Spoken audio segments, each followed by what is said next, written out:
Morning. कोई question पूछना है तो आप लोग क्वेश्चन पूछ सकते हैं।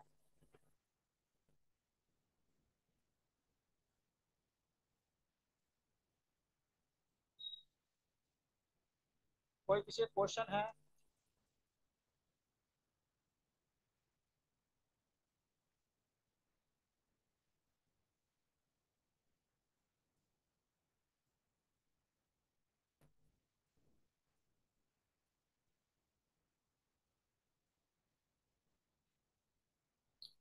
चलिए, क्वेश्चन नहीं है तो आगे हम बढ़ते हैं। देखिए, कल आप लोगों से बात किया था बौद्ध धर्म के बारे में, यानी बुद्धिज्म के बारे में। आज हम बात करेंगे जैनिज्म के बारे में, यानी जैन धर्म के बारे में। जैन धर्म भी एक नास्तिक संप्रदाय था, आज भी है। लेकिन जैन धर्म में भगवान को यानी ईश्वर को माना जाता है। लेकिन ईश्वर का जो स्थान है वो तीर्थंकर यानी जो जैन धर्म के जो सर्वोच्च गुरु होते हैं उनके बाद क्या है, उनका स्थान फिक्स किया गया है। देखिए, जैन धर्म में अभी तक 24 तीर्थंकर हुए हैं। कितने? 24 तीर्थंकर हुए।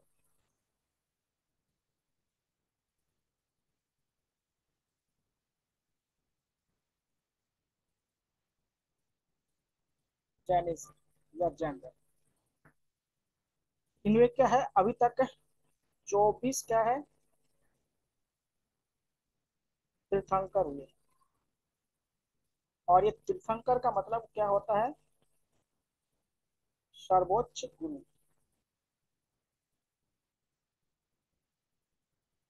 सर्वोच्च गुरु यानी जैसे मुसलमानों में जो खलीफा होते हैं उसी प्रकार से सर्वोच्च गुरु को क्या है, तीर्थंकर कहा जाता है। इनके पहले जो तीर्थंकर थे यानी प्रथम तीर्थंकर कौन थे, पूछे जाते हैं।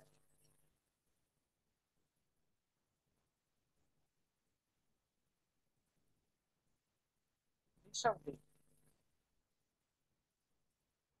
इसके 23वें तीर्थंकर कौन थे, तो सभी याद करना जरूरी नहीं है। पार्श्वनाथ। और इनके 24वें तीर्थंकर कौन थे, महावीर स्वामी। इसका बचपन का नाम वर्धमान था। देखिए, इसे क्या है, जैन धर्म का वास्तविक संस्थापक कहा जाता है, यानी रियल फाउंडर कहा जाता है जैन धर्म के महावीर स्वामी। महावीर स्वामी क्या है, real founder of Jainism. Jain धर्म के वास्तविक संस्थापक क्या है, आपका महावीर स्वामी। देखिए, ऋषभ देव का जो उल्लेख है वो ऋग्वेद में भी मिलता है। इनका नाम ऋग्वेद वाला ऋषभ देव ये है, ये कोई जरूरी नहीं है, लेकिन ये एक नाम ऋग्वेद में मिलता है ऋषभ देव का नाम। एक बार क्वेश्चन पूछा गया था कि ऋग्वेद में किस जैन तीर्थंकर का उल्लेख किया गया है, तो ऋषभ देव। आप लोगों ने एक मूर्ति देखा होगा, बाहुबली का मूर्ति, जो अभी पिक्चर जो आया था बाहुबली, वो कौन से वहां से लिया गया था? आप लोग, ये मूर्ति है कर्नाटक में। कर्नाटक में एक जगह है श्रावण बेलगोला में। तो वो जो मूर्ति है ना, वो ऋषभ देव के पुत्र का मूर्ति है। तो वो जैन धर्म से संबंधित है। आप लोग अगर वो पिक्चर देखोगे, पीके पिक्चर देखोगे तो वो वाला मूर्ति दिखाते हैं। तो ये जैन धर्म से क्या है, बाहुबली का जो मूर्ति है वो भी क्या है, जैन जैन धर्म से संबंधित है। तो जैन धर्म में टोटल 24 तीर्थंकर हुए। उनके तीर्थंकर को सर्वोच्च गुरु कहा जाता है। प्रथम तीर्थंकर ऋषभदेव थे, 23वें तीर्थंकर पार्श्वनाथ थे, और 24वें तीर्थंकर कौन थे, महावीर स्वामी। और महावीर स्वामी को जैन धर्म का वास्तविक संस्थापक कहा जाता है। क्या कहा जाता है, जैन धर्म का रियल फाउंडर कहा जाता है। अब हम बात करते हैं महावीर स्वामी पर। तो नहीं, रियल फाउंडर है, इन्हीं पर हम बात करते हैं।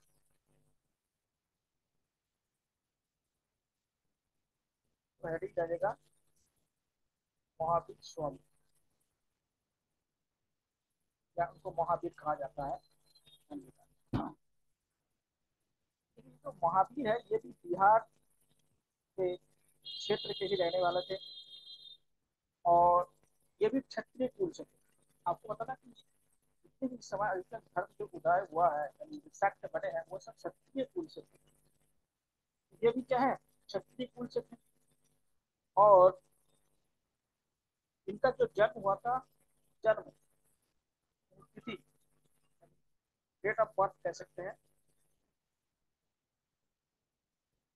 540 में हुआ था।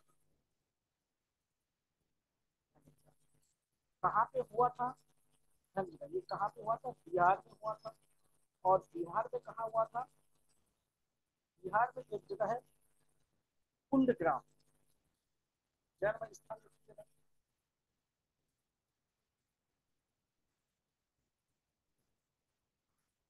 कुंडग्राम में हुआ। ठीक है, जन्म स्थल कहाँ था? बचपन का नाम क्या था? रियल नाम या बचपन का नाम किसी का?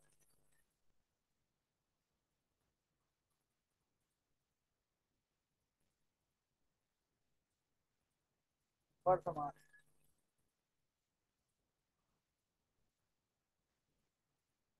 पिता का नाम?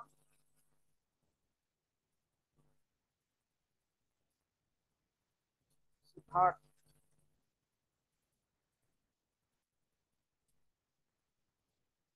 पिता का नाम क्या है? सिद्धार्थ की माता का नाम?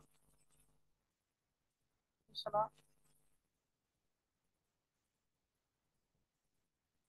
का जो विवाह हुआ था पत्नी का नाम?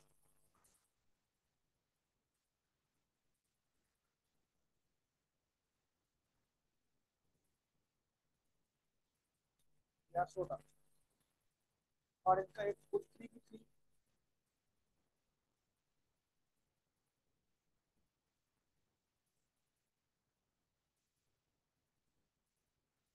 प्रियदर्शनी।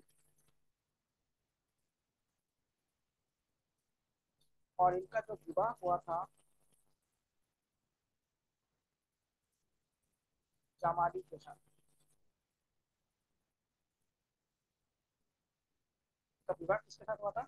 जमाली। और जमाली क्या है? महावीर के पहले शिष्य थे, ये प्रथम शिष्य।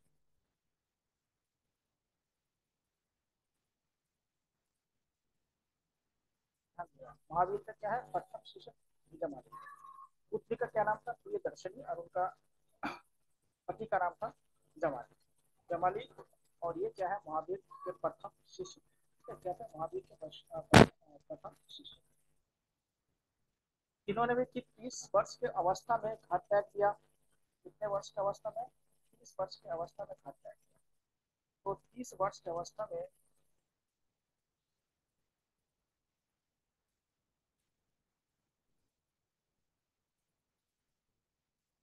गृह त्याग किया।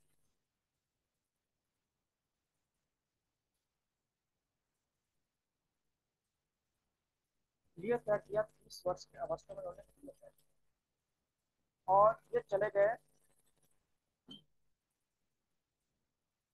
बिहार में। एक जगह है जो वैशाली के आसपास की जगह है, वैशाली में चले गए, वैशाली में चले गए। और वैशाली में जाके एक नदी है, जिसे कहते हैं बीजू पालिका। नदी के तट पर वृक्ष कौन से थे? साल। साल के वृक्ष के नीचे को ज्ञान प्राप्त। और स्थान कहाँ था? वैशाली के बगल में जो जगह था उस स्थान का नाम कहते हैं जुमृत ग्राम। यहाँ पे इनको क्या ज्ञान प्राप्त हुआ? जब इनको ज्ञान प्राप्त हुआ तो इन्हें क्या कहा गया है? ज्ञान प्राप्ति के बाद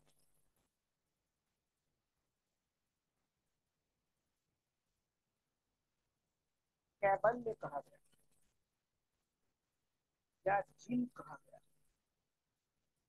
या निर्गंथ कहा गया।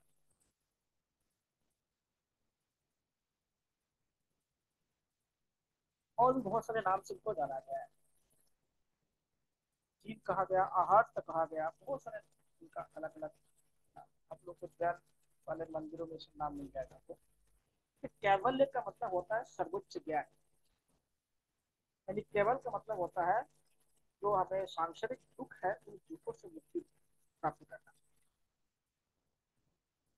नहीं तो सांसारिक दुख रहेगा तो जीवन बहुत ही दिक्कत होने लगते हैं। जिन का मतलब होता है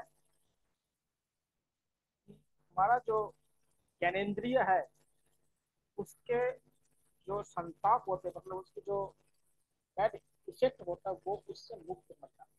ठीक है, हमें जो कष्ट होता है किससे होता है, ज्ञानेन्द्रियों के माध्यम से कष्ट होता है। अगर कोई बदबूदार स्थान पर अगर जाते हैं तो अगर नाक नहीं होता, समझ सपोज कीजिए, तो भाई आपको गंध लगता ही नहीं तो आपको दुख नहीं होता।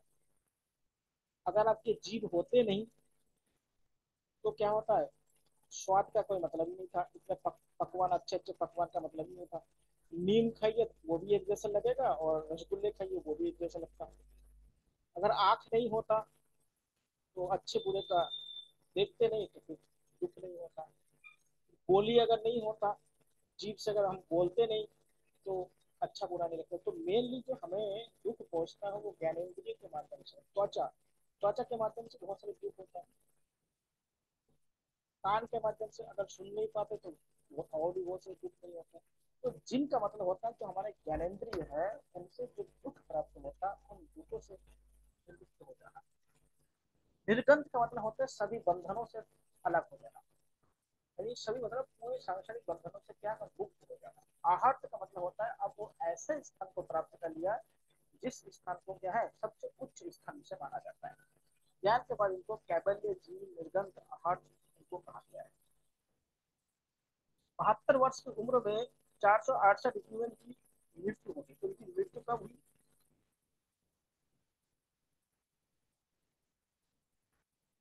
468। कहाँ पे हुई थी मृत्यु, एक जगह है पावापुरी, पावापुरी में थी। ये क्या है, वैशाली बिहार की जगह है, वैशाली उसकी वैशाली या राजगीर के आसपास जगह है, वैशाली या राजगीर के आसपास का जगह है। तो वो माना जाता है। तो इनको क्या है ज्ञान प्राप्त हुआ उसको कैवल्य कहा गया, जीव कहा गया, निगंध कहा गया और आहर्त कहा गया, इसको कहा गया। अब देखिए जैन धर्म के उपदेश, जैन धर्म और हिंदू धर्म में उतना अंतर इसलिए नहीं है क्योंकि जैन धर्म ने भगवान को नहीं छोड़ा। भगवान को भी माना है लेकिन भगवान का स्थान क्या है सेकेंडरी उन्होंने फिक्स किया था। पहला अगर हम उनके उपदेश अगर हम लोग देखें तो इनके क्या है त्रिरत्न होते हैं जैन धर्म के उपदेश।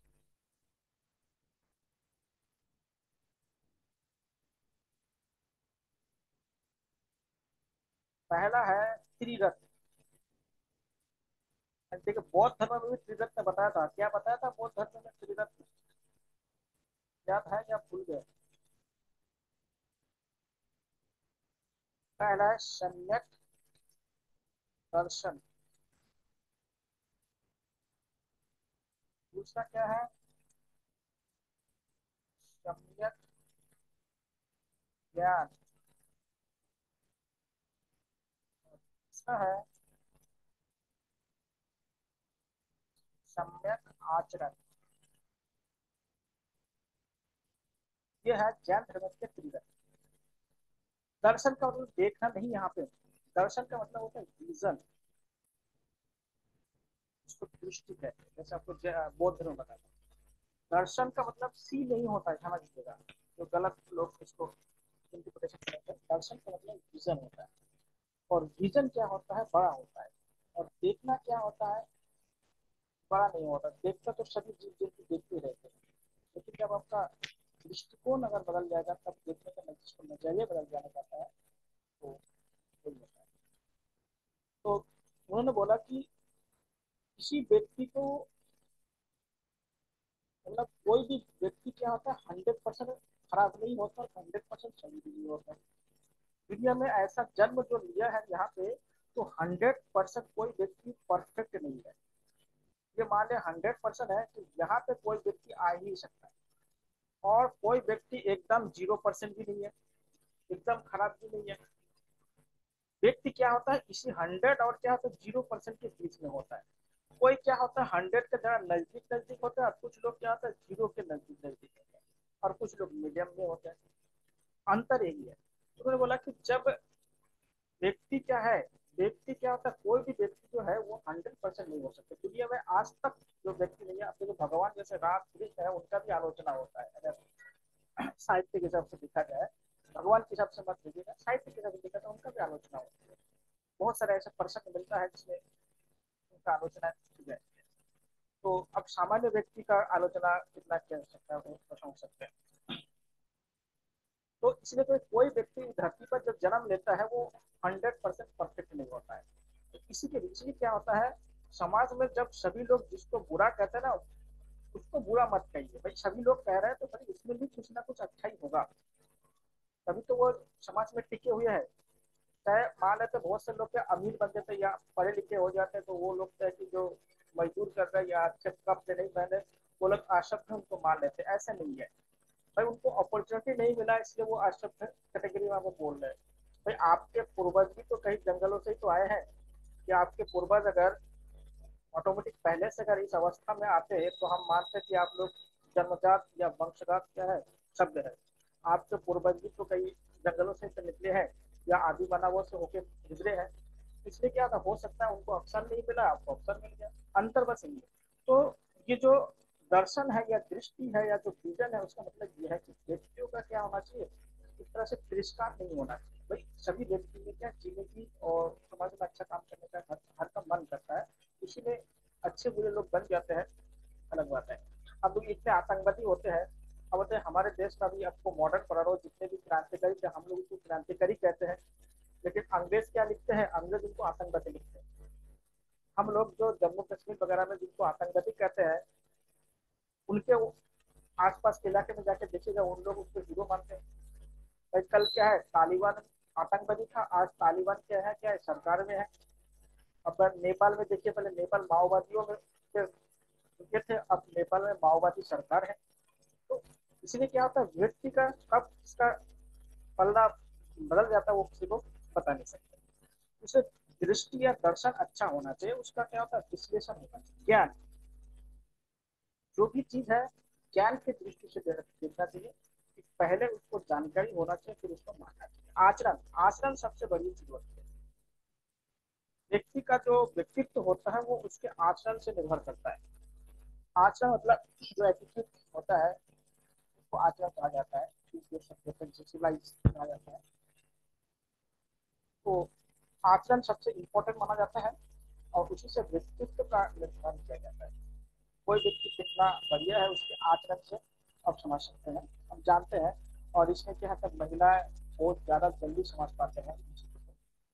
महिलाओं में एक चीज होता है जिसको भावनात्मक तो ज्ञान कहा जाता है, भावनात्मक समझ से ज्यादा। तो महिलाओं में क्या होता है, भावनात्मक दक्षता बहुत ज्यादा होती है, जिसको इमोशनल इमोशनल इंटेलिजेंस कहा जाता है। इसमें क्या होता है, इन चीजों को महिलाएं बहुत बढ़िया से समझ पाती है और जल्दी मतलब जल्दी समझ पाते हैं।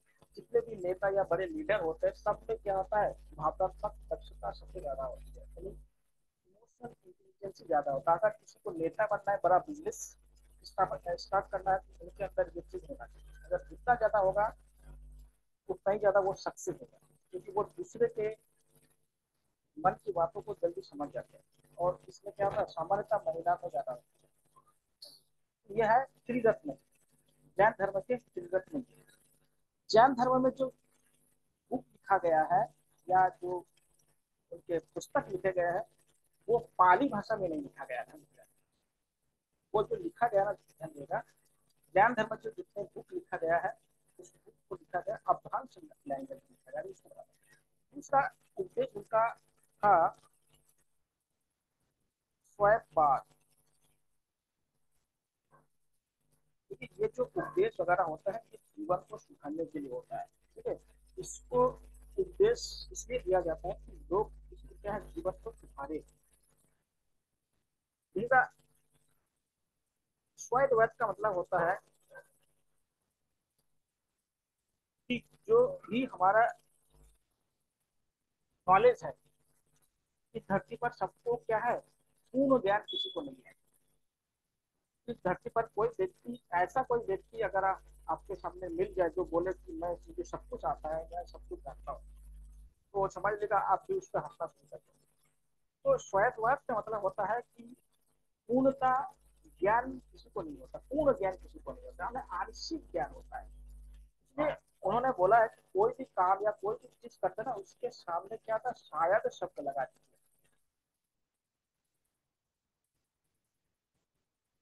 शायद शब्द जब लगाएंगे ना, तो आपके मन में दुख कम होगा। जैसे देखिए, आप लोग क्या है, लेक्चरर का तैयारी कर रहे हैं। अगर आपने बहुत पूर्ण रूप से बोला कि इस बार तो हमें लेक्चरर बनना ही है, नहीं तो हम क्या स्पेक्ट करें, लेकिन क्या है, ये क्या है, अतिवादी है, इसमें व्यक्ति सफल नहीं होते। अगर उसके सामने शायद लगा देते हैं, अगर इस बार नहीं हो तो अगले बार भी तो वैकेंसी निकलेगा, तो हो सकता है अगले बार आप सफल हो जाए। इसने बोला कि सब किसी के पास पूर्ण ज्ञान नहीं होता, सबके पास आंशिक ज्ञान होता है, और आंशिक ज्ञान है, इसलिए क्या होता है, अपने हर काम के आगे हमें शायद लगाना चाहिए, शायद ये काम हो जाए। अगर आप घर से बाहर जाते हैं, अगर आप, ये आज तो मोबाइल हो गया, पहले से पूछ लेते हैं घर में खाना बनाए कि नहीं बना। अगर मान लेता आप घर से बाहर से आ रहे हैं और आपको कोई इन्फॉर्मेशन नहीं है, और घर वाले जब आप सोच के आ रहे हैं कि मुझे तो बढ़िया बढ़िया खाना मिलेगा, और घर में आके देखे तो खाना ही नहीं है, तो लेकिन अगर आपके मन में ये हो कि शायद अगर घर में खाना हो, इसलिए कुछ बाहर से कुछ चीज पैक करके भी ले सकता हूँ, अगर नहीं होगा तो इसको खाया जा सकता है। ये जो शायद शब्द है, इससे जीवन को बहुत बचाया जा सकता है, ठीक है, शायद। और इसी में इन्होंने बताया कि, इसी में एक चीज इन्होंने बताया, अनेक अंतवाद, अनेकांतवाद। जब हमें पूर्ण ज्ञान नहीं है, इसलिए हमारा क्या होता है, बार बार हमारा क्या होता है, हमारा अंत होता है। बार बार क्या होता है, अंत। जिस दिन हमारा पूर्ण ज्ञान हमें मिला है, केवल जिस दिन मिल जाएंगे, तो हमारा जन्म खत्म हो जाएगा, हमारा अंत खत्म हो जाएगा। समझ लीजिए, तो कितना बढ़िया बात बताया कि अगर हमारा जो जीवन है, अगर जिस दिन हमें पूर्ण ज्ञान मिल जाएगा, यानी शावकवाद को छोड़ के जब हम कैवल्य को प्राप्त कर लेंगे, तब हमारे अंदर क्या अनिकांतवाद नहीं रहेगा, और हम पूर्ण ज्ञान को प्राप्त कर लेंगे। और पूर्ण ज्ञान जब प्राप्त होंगे तो क्या होगा, फिर हमारा ये जो सांसारिक दुख है, इससे हमें निवृत्ति मिल जाएगा। तो देखिए कितने बढ़िया बात है। अनेकांतवाद भी क्या है, जैन धर्म का क्या सिद्धांत है। जैन अनेकांतवाद क्यों है, क्योंकि हमारा अंत अनेक बार होता है, क्योंकि हम पूर्ण ज्ञानी नहीं है। जब तक हमारा ज्ञान पूर्ण नहीं होगा, तब तक हमारा जन्म होगा। समझ लीजिए, इनका ही धर्म का मतलब, इन ज्ञान का इसका मतलब हुआ कि जब तक किसी जीव का पास पूर्ण ज्ञान नहीं होगा, तब तक वो व्यक्ति अलग अलग योनियों में, अलग अलग जीवों में, अलग अलग पेड़ पौधों में क्या होता है, जन्म होता रहेगा। ये उनके बात की कहते हैं, अनेकांतवाद पाया था। तीसरा उन्होंने जो चीज बताया है, वो है संलेखना।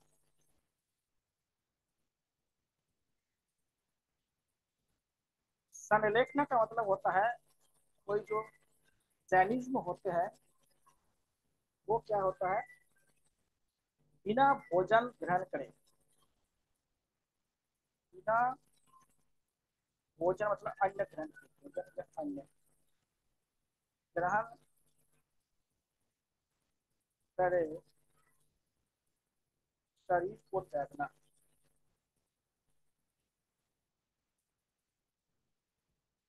तो क्या कहते हैं, संलेखना कहा जाता है। अगर कोई जैनिज्म है, अगर वो अपने खाना पीना छोड़ दे और समाधि में जाए और उसी में अपने शरीर को त्याग दे, तो इस अवस्था को हम क्या कहते हैं, संलेखना कहते हैं। इस अवस्था को क्या कहते हैं, संलेखना कहा जाता है। चौथी बात है, जैन धर्म ईश्वर पर विश्वास करता है, विश्वास करता है, परंतु ईश्वर का स्थान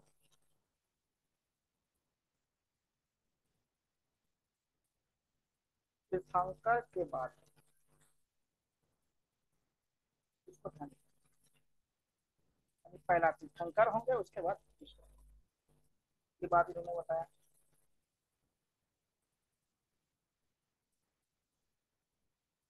चौथी बात क्या है,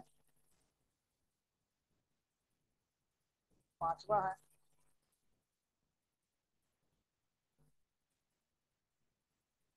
आत्मा पर विश्वास करना, आत्मा की अवधारणा को मानना।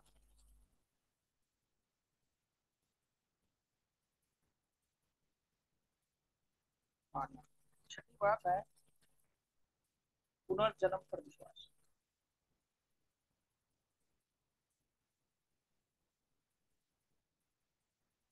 जो पुनर्जन्म है उस पर विश्वास करना। ये जैन धर्म के। और इसी में क्या है, जैन धर्म में 5 महाव्रत है। जैन धर्म के लिए पंच महाव्रत। नंबर 1 है अहिंसा। यानी जैन धर्म बहुत ज्यादा अहिंसा पर बल देते हैं, इसलिए बोला कि जैन धर्म में क्या कृषि नहीं करते लोग। दूसरा है सत्य बोलना। तीसरा है आपका अस्ते। अस्ते का मतलब होता है चोरी ना करना।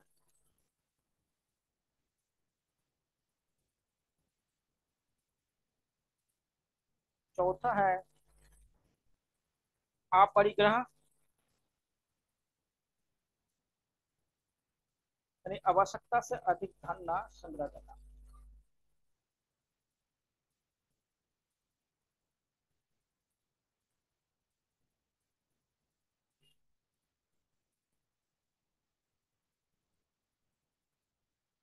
और पांचवा है ब्रह्मचर्य।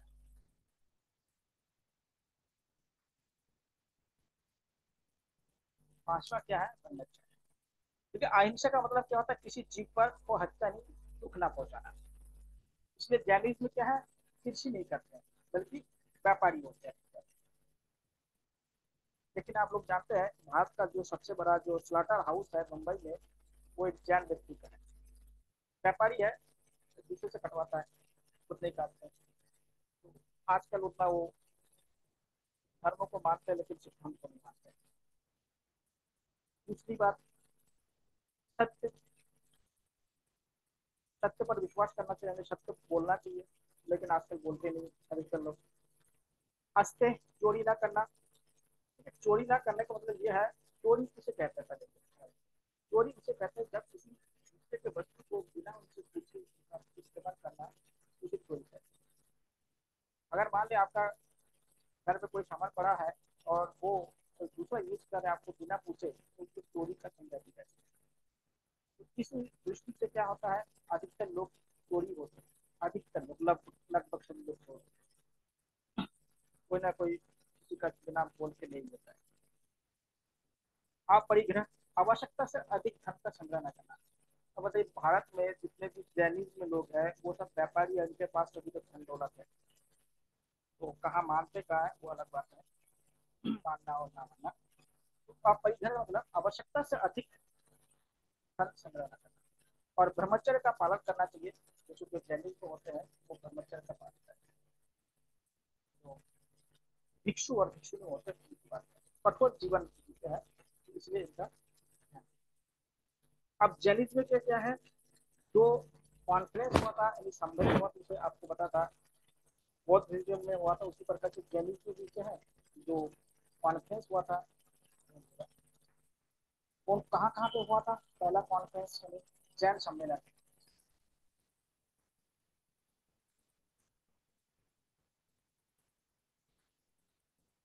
ठीक है, तो पहला सम्मेलन हुआ था, वो हुआ था आपका पाटलिपुत्र।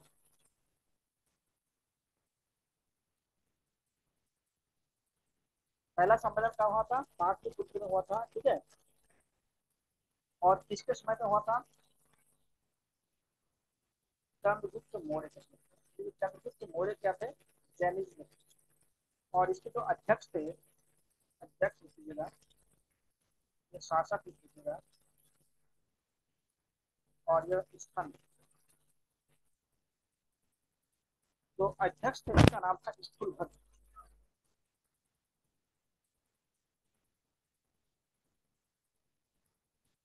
दूसरा जो सम्मेलन हुआ था वो हुआ था आपका, आपका क्या कहते हैं, गुजरात में हुआ था। गुजरात में एक जगह है वल्लभी करके, वहां पे इसका दूसरा सम्मेलन हुआ था।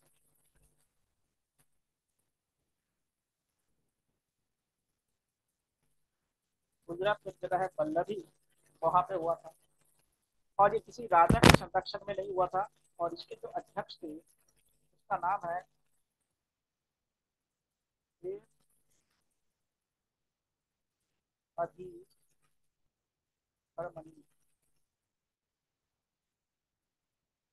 और इसी जो विश्व सम्मेलन हुआ था ना, इसी में ये दो संप्रदायों में बट गया था।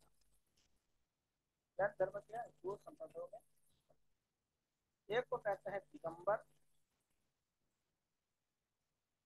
और एक को कहते हैं स्वतंत्र। दिगंबर का मतलब होता है दिशा ही जिसका वस्त्र, तिलक, वस्त्र, वस्त्र नहीं पहनते हैं। तो ये लोग बिना वस्त्र के रहते हैं। और ये लोग श्वेत वस्त्र पहनते हैं, सफेद कपड़ा पहनते हैं।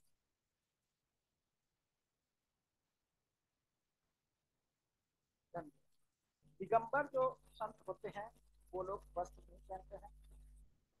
और जो स्वतंत्र होते हैं वो शायद वस्त्र धारण करते हैं। तो ये जैन धर्म की क्या है, दो संप्रदाय है, दिगंबर और स्वतंत्र। और कब यह हुआ था, सेकेंड सम्मेलन हुआ था जैनी का, इसी में हुआ था, दो संप्रदाय का बट हुआ था।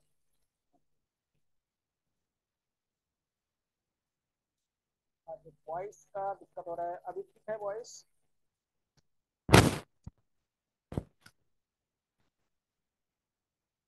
अब ठीक है वॉइस? तो देखिए दो, यस सर। हाँ, दो भागों में ये बट गए थे, दिगंबर और स्वतंबर। दिगंबर का मतलब दिशा ही जिनका वस्त्र है, और स्वतंबर का मतलब होता है श्वेत वस्त्र को धारण करना। और जैन धर्म के जो साहित्य है वो किस भाषा में लिखा गया है? जैन साहित्य,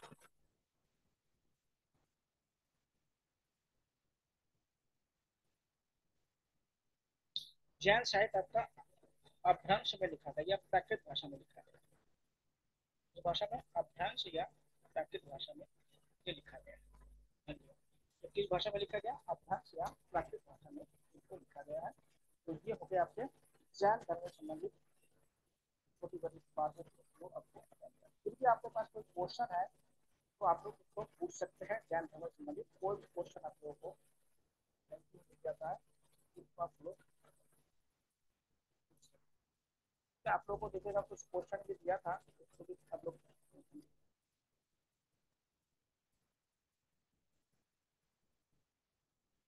आप लोग फिर से ज्वाइन कीजिएगा।